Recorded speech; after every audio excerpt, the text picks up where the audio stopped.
Hello, good morning. Our first issue is demand for caste census. From Bihar, many political parties have given representation to the Prime Minister seeking for socio-economic caste census. What is it? For every 10 years, India conducts census. So in 1931, we conducted the first socio-economic caste census. Now the political parties are asking for 2021 census to be the socio-economic caste census. That means census should capture the various caste groups. The reason for this particular demand now is they are seeking for increase in the reservation ceiling. As of now, the reservation ceiling is 50%. Now they are seeking for increasing the reservation ceiling. But then what it can lead to? It can lead to revival of OBC politics or Mandal politics. In this context, government as of now has not given any consent or any nod, but it might consider. Recently, during the passage of 127th Constitutional Amendment Bill, many political parties from many states have requested for removing this particular cap. In that context, they have asked for conducting socio-economic caste census. Next issue is countering the export barriers. Recently, our Commerce Minister has said that as of now, we have export target of $400 billion for 2021 for merchandise goods. And by 2030, we want to encourage and enhance the export sector of India. We want to have cumulative $2 trillion exports by 2030. So, in this context, our Commerce Minister has said that if any country is imposing excessive tariffs which is above the mandatory or legal tariff, India can go for retaliatory tariffs. So, it is giving assurance to the exporters that you try to export more. If anyone comes in between, if any country tries to stop you, we will take the retaliatory tariffs. So that's the assurance from the Commerce Ministry. Next issue is Bhima Koregaon case, and NIA has filed a charge sheet. NIA, National Investigating Authority, which is the premier investigating authority to investigate terror charges and etc. This one has filed a charge sheet in this particular case. In 2018, Bhima Koregaon, this particular conflict has happened. This violent incident led to death of many people. In this context, what is Bhima Koregaon and what is the significance of it? It is a place in Maharashtra. A battle was fought in Bhima Koregaon between Peshwa forces and then Britishers in the year 1818. In that, Britishers won. From the Britishers side, the community that fought is Mahad community. So that's a depressed class. So in this context, in 1927, Dr. B.R. Ambedkar visited a memorial which was constructed in commemoration for this Bhima Koregaon battle. This led to this became a symbol of Dalit empowerment. In this context, as a celebration of 200th anniversary Bhima Koregaon, 200th anniversary of Bhima Koregaon battle, many people gathered. Their violence has happened. This violence has led to death of many people. In this context, NIA has filed a charge sheet saying that some people wantedly provoked this particular incident. Next issue is import of Russian stealth frigates. In the year 2016, India and Russia signed intergovernmental agreement. For what?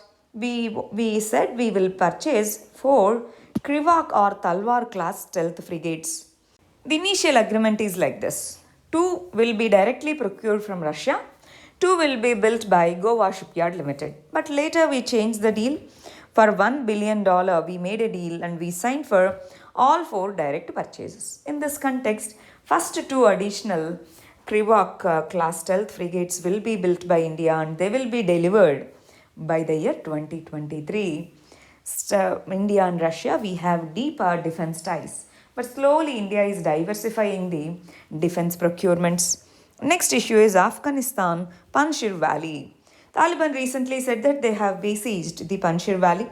But then the resistance force, which are located in this particular valley, they deny the Taliban claims. This has a history. This particular valley, which is located to the northwest of Kabul, this particular one was never captured by any outside force, be it British forces or Soviets. or insurgent groups in 1990. There was a huge Northern Alliance movement in 1996 against the Taliban rule.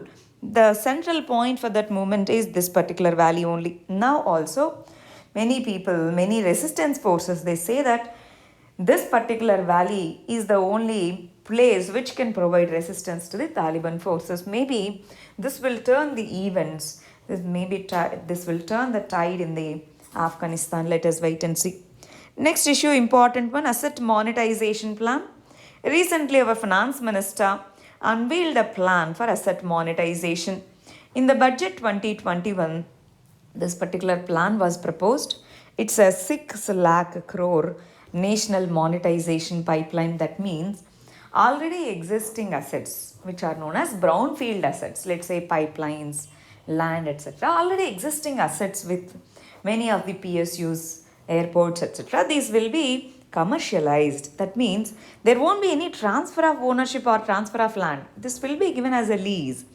This will help the national investment pipeline to private firms can invest in these projects for a fixed period. After that, they can transfer the assets to the PSU.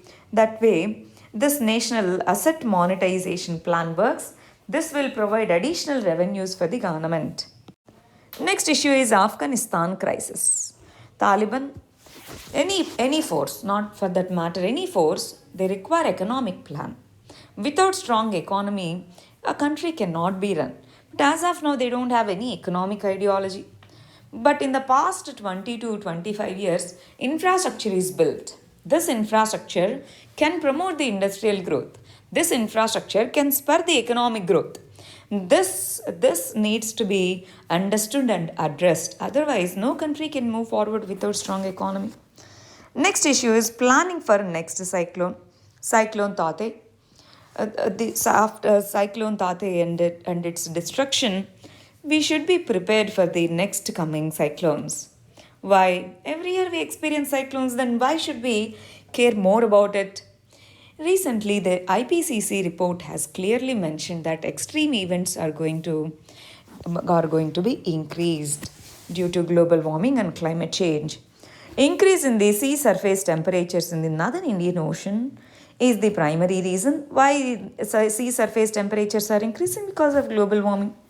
This can lead to severe cyclones, devastating cyclones in the coastal states, which account for the 7% of the total tropical cyclones. World Bank and United Nations, they estimate that 200 million people in the coastal areas, they might get impacted due to cyclonic storms.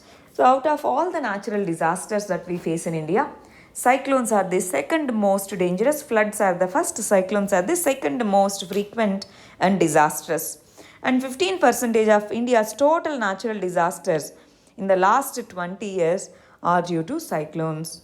In the recent Global Climate Risk Index 2021, India is ranked as 7th worst hit country globally. Now, we need to, what should we do? We said we need to be prepared. We need to plan for the next coming cyclone. What should we do? First of all, we should improve the cyclone warning system. We should widen the cover under shelter belt plantation and coastal mangroves. And then we should build the cyclone resilient infrastructure, cyclone resilient canals, etc.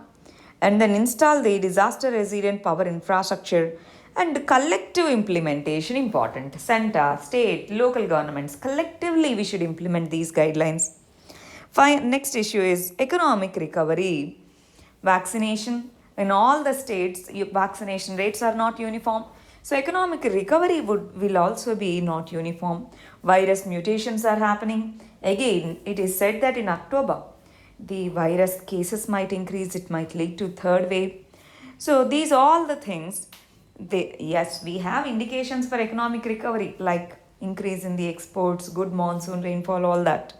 But because of this K-shaped recovery, few companies are recovered already, few companies are still under the crisis. Now, in this context, improvising the vaccination, addressing the upcoming pandemic, this can address the economic slide.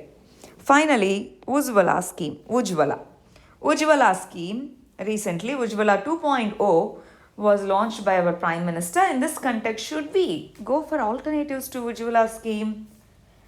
That we need to understand. First of all, firewood and dung cake, if these are used, it leads to indoor pollution, which can lead to many health impacts and environmental impacts. That's why in 2016, government has launched a scheme known as LPG scheme known as Ujjwala scheme. And Niti Aayog has also provided for roadmap for universal access to LPG by 2025. LPG is good, but all families cannot afford. So that's why alternative clean sources of fuels such as solar energy, solar cookers, smokeless chullas, biogas plants, electric cookers, so these needs to be promoted. That means our focus of clean energy should not focus only on this LPG. We should go for alternatives too. These are the articles for today. Thank you very much. All the very best.